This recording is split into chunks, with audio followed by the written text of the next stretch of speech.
नाज़रीन, हमारे साथ एक और भाई मौजूद है। इन्होंने मास्क पहना हुआ है, लेकिन 14 अगस्त के हवाले से हम इनसे बात करेंगे कि 14 अगस्त के हवाले से ये क्या कहते हैं।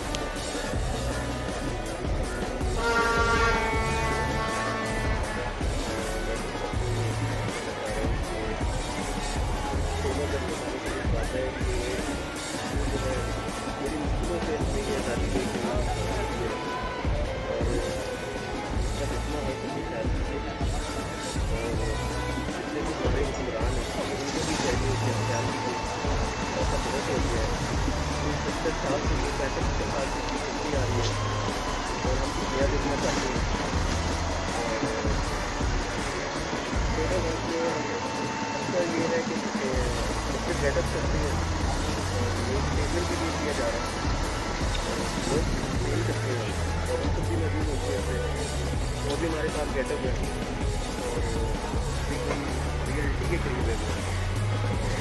मैं पेंटिंग करता हूँ और ये स्ट्रीट लाइट करता हूँ। पाकिस्तान जिंदाबाद। चाहिए कि पाकिस्तान जिंदाबाद।